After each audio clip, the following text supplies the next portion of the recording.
क्या हम खुद अपने विचारों से अपने भीतर बीमारियां पैदा करते हैं? जानते हैं कि कैसे ऊर्जा शरीर के ठीक से न काम करने से बीमारी पैदा करती है और कैसे यह हमारे विचारों से जुड़ा है। प्रश्नकर्ता प्रश्न करते हैं, सद्गुरु, बीमारी और मर्ज क्या है? वे कैसे पैदा होते हैं? क्या वे हमारे मन की उपज है?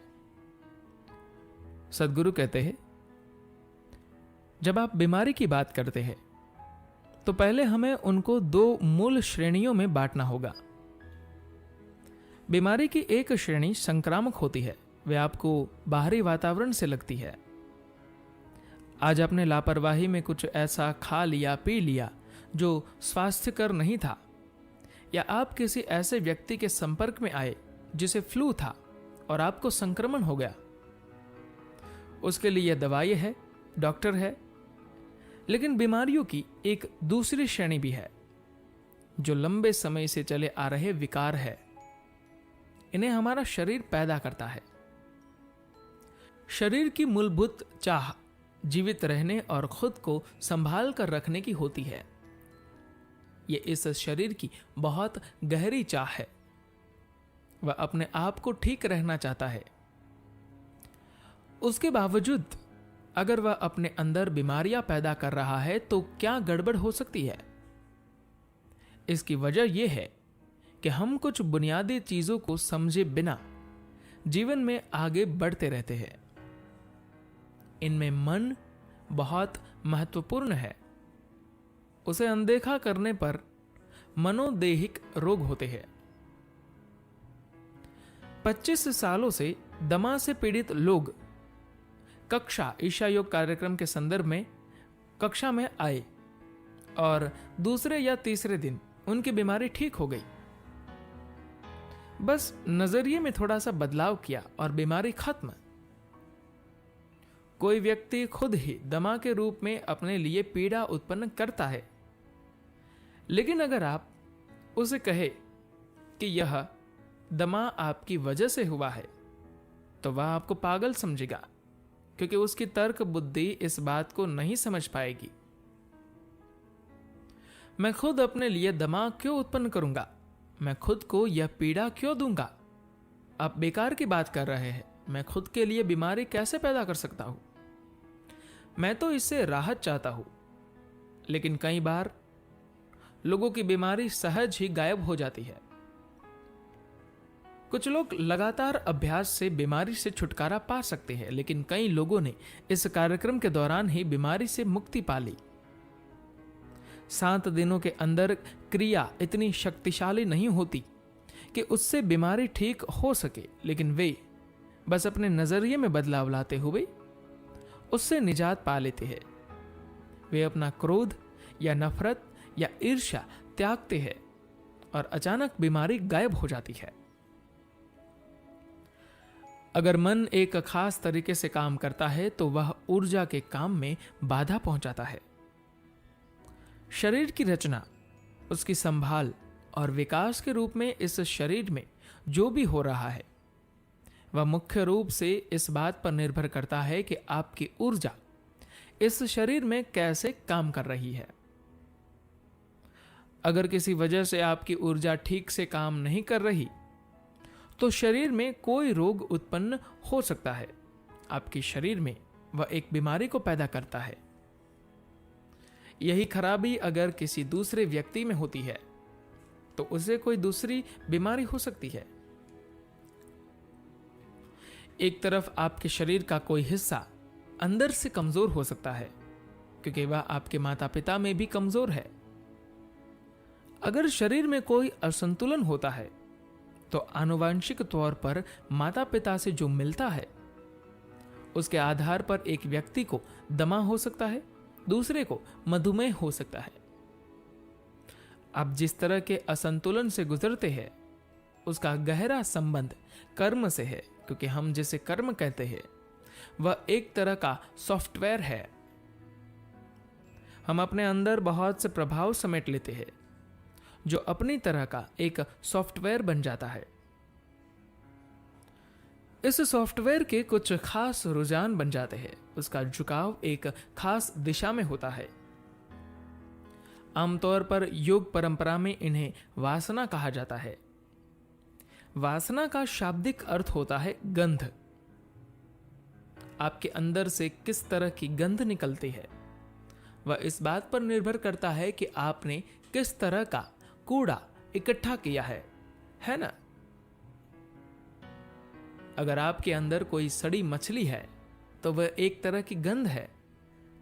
अगर आप इस गंध को अपने आसपास फैलाते हैं तो कुछ खास चीजें आपकी ओर आकर्षित होंगी। दूसरे दिन अगर आप दूसरी गंध बिखेरते हैं तो दुनिया में कुछ अलग तरह की चीजें आपकी ओर आकर्षित होंगी। आपके अंदर किस तरह की वासना है उसके मुताबिक आप कुछ खास दिशाओं में जाते हैं और दुनिया के कुछ खास पहलू भी एक खास तरीके से आपकी ओर बढ़ते हैं। क्या यह सुनिश्चित है? यह सुनिश्चित नहीं है। अगर आप जागरूक हो जाए तो चाहे आपकी गंध एक तरह की हो आप दूसरी दिशा में जा सकते हैं। लेकिन यदि आप जागरूक नहीं हैं तो आप स्वाभाविक रूप से अपनी प्रवृत्तियों के मुताबिक झुकते जाएंगे। शरीर में इन प्रवृत्तियों या रुझानों का एक खास तरीके से प्रकट होना रोग बन सकता है। कुछ झुकावों के कारण अगर शरीर के कुछ हिस्सों में ऊर्जा ठीक से काम नहीं करती तो बीमारी हो सकती है, या अगर आप किसी और चीज के प्रभाव में है तो बीमारी हो सकती है। चाहे आपकी कर्म संबंधी बनावट ठीक हो, आपकी प्रवृत्तियां अच्छी हो और आपको सही दिशाओं में ले जा रही हो, आपने अपने शरीर को ठीक से संभाला हुआ है, लेकिन आपको कोई बुरी बीमारी हो सकती है क्योंकि आप किसी और चीज के प्रभाव में है। चूंकि यह पहलू भी एक महत्वपूर्ण भूमिका रखता है, इसलिए हमारी सभ्यता में प्राचीन काल में हर गांव और हर शहर में एक मंदिर बनाने का फैसला किया गया था। इस बात से आप हैरान हो सकते हैं, लेकिन वास्तव में मंदिरों को कभी भी पूजा या प्रार्थना के स्थानों के रूप में नहीं बनाया गया था। मंदिर में चर्च की तरह कोई प्रार्थना में आपकी अगुवाई नहीं करता। आपको बस अकेले छोड़ दिया जाता है। आपको बस वहां बैठना है और कुछ नहीं। ये मंदिर ऊर्जा केंद्र थे जो आपके जीवन पर बाहरी प्रभाव के उस आयाम को ठीक करते हैं। ये प्रभाव इन्फेक्शन की तरह होते हैं, लेकिन वायरस या बैक्टीरिया के नहीं। कुछ दूसरी प्रवृत्तियां आपके जीवन की प्रक्रिया को प्रभावित कर सकती है। इनमें कोई व्यक्ति हो सकता है, कुछ स्थितियां, कुछ स्थान या लोगों के बुरे इरादे हो सकते हैं।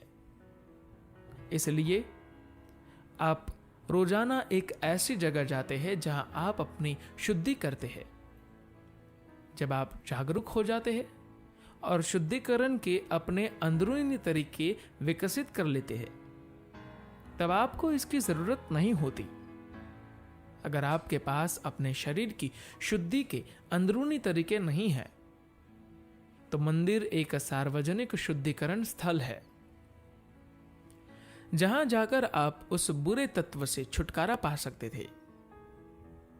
यह आपकी सभी समस्याओं का समाधान नहीं करता, लेकिन वह उस तत्व को निकाल देता है जो बाहरी प्रभावों से आपके जीवन में आता है।